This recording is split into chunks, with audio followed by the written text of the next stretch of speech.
या ध्रुवताऱ्याचं वैशिष्ट्य आकाशात असं आहे की हा तुमच्याशी काहीतरी बोलतो. तारे आपल्याशी हितगुज करतात. जेवढ्या अक्षांशावर तुम्ही असाल तेवढ्याच अक्षवृत्तावर, तेवढ्याच क्षितिजापासून डिग्रीवर, अंशावर आपल्याला ध्रुवतारा दिसतो. आजचा ध्रुवतारा म्हणजे वाशिमवरून जर पाहिला तर तो 20 डिग्रीवरच दिसेल. जर तुम्ही पुढे पुढे पुढे सरकत इकडे गेलात, खूप दूर गेलात बंगलोर पर्यंत, तर डिग्री कमी होत जातील. कारण दक्षिणेला गेलात तर 13 डिग्रीच बंगलोरला गेल्यानंतर तुम्हाला 13 डिग्रीवर दिसेल. आणि जर वाढत वाढत गेलात दिल्लीपर्यंत, 29 डिग्रीवर दिल्ली आहे, तर तो 29 म्हणजे वाशिमपेक्षा दिल्लीचा ध्रुवतारा अधिक वर आणि बंगलोरचा हा अधिक खाली असेल. आणि जर एखाद्या अजाणत्या ठिकाणी तुम्ही गेलात तर तुम्हाला तो ध्रुवतारा सांगतो. आणि तो ध्रुवतारा पाहण्यासाठी आपल्याला 2 गोष्टी मदत करतात. एक सप्तर्षी उर्सा मेजर नावाचं एक नक्षत्र आहे, कॉन्स्टलेशन, आणि एक आहे कॅसिओपिया. ते कसे आहेत ते पण आपण बघू. 1 मिनिट. हे बघा, हे मुद्दाम तुमच्यासाठी आम्ही बनवलं. हे आकाशात 7 तारे दिसतात पहा एका ठिकाणी, असे 7 मोहरा. 1 2 3 4 5 6 7 आणि एक छोटा 8वा दिसतो. याला आपण सप्तर्षी म्हणतो, उर्सा मेजर. आणि खेड्यातले लोक याला गुढीचं खाटलं म्हणतात. पूर्वीच्या काळी ही जी यांची नावं आहेत पहा, जशी तुमची नावं आहेत तशी आकाशातल्या प्रत्येक ताऱ्याला नाव आहे. याचं नाव क्रतू, पुलह, पुलस्य, अत्री, अंगिरा, वसिष्ठ आणि हा मरीची. हे ऋषींची नाव आहेत म्हणून याला सप्तर्षी म्हणतात. आणि या वशिष्ठाच्या जवळ म्हणजे 6वा तारा जर पाहिला तुम्ही, त्याच्या जवळ एक छोटी तारका दिसते. हिचं नाव आहे अल्कोर, अरुंधती म्हणतो आपण तिला मराठीत. आणि हे जर नसले तर इकडच्या बाजूला हे कॅसिओपिया नावाचं नक्षत्र आहे. याला मराठीत आपण शर्मिष्ठा म्हणतो.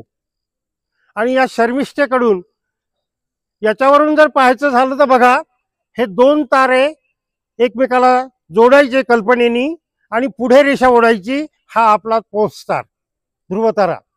या 2 रेषेच्या साधारण 5.25 पट अंतरावर इथे ध्रुवतारा मिळेल.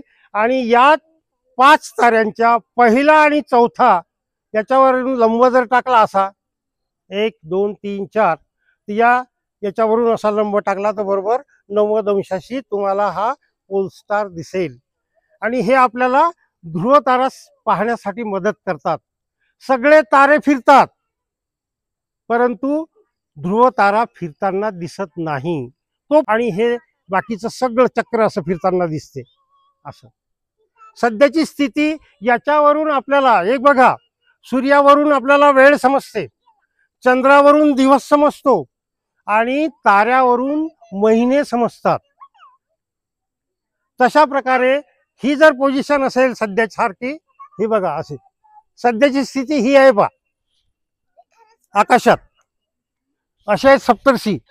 हे बघा, सध्या वाजले 7 सव्वा 7 8 9 10 11 12. जसे जसे वेळ वाढेल तसे तसे हे सरकतील. हे तारे 24 तासात या ध्रुवाचा एक चक्कर पूर्ण करतात. आणि आपल्याला हे आकाशात चांगल्यापैकी पाहता येतात. आपल्याला पोल स्टार पण पाहायचा आहे. आकाशात पाहण्यासारखं खूप आहे, फक्त इच्छा पाहिजे, आवड पाहिजे. आपल्याकडे विदेशातून लोक येतात, लाखो रुपये खर्च करतात भारतात, कारण इथे 9 ते 10 महिने आकाश स्वच्छ असते, त्याचा आनंद घेतात. आपण मात्र दारं खिडक्या उघडली, चंद्र दिसतो, चांदणे दिसतात, तारे दिसतात, ग्रह दिसतात. आणि साध्या डोळ्यांनी आपण 5 ग्रह पाहू शकतो. साध्या डोळ्यांनी, काही टेलिस्कोप नाही, बायनॅक्युलर नाही, काही नाही काही नाही काही नाही. तर त्या 5 ग्रहामध्ये मंगळ दिसतो, गुरु दिसतो संध्याकाळी सध्या, आणि पहाटे बुध, शुक्र आणि शनी दिसतो.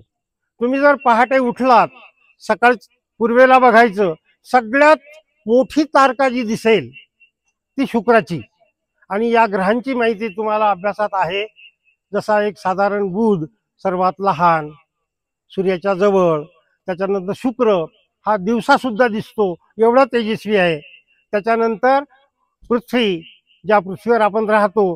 त्याच्यानंतर मंगळ, मार्स जो आपल्याला थोड्या वेळाने आकाशात दिसेल लाल रंगाचा.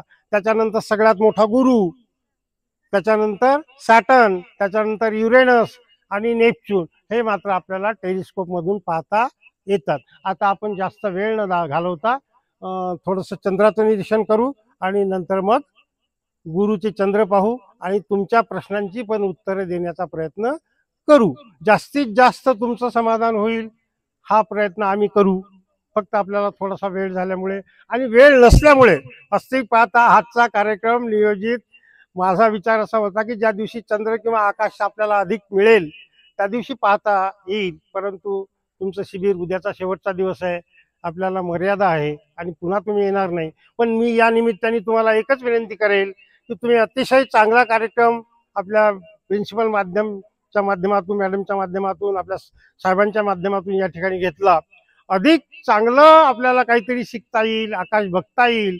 काही तुमच्या अडचणी असतील, शंका असतील, त्या प्रश्नांचंही आपण उत्तर घेऊ आणि आकाशाला प्रत्यक्ष बघण्याचा प्रयत्न करू आणि आपण टेलिस्कोपच्या माध्यमातून आपल्या गुरुचा आणि चंद्राचा आनंद घेऊ.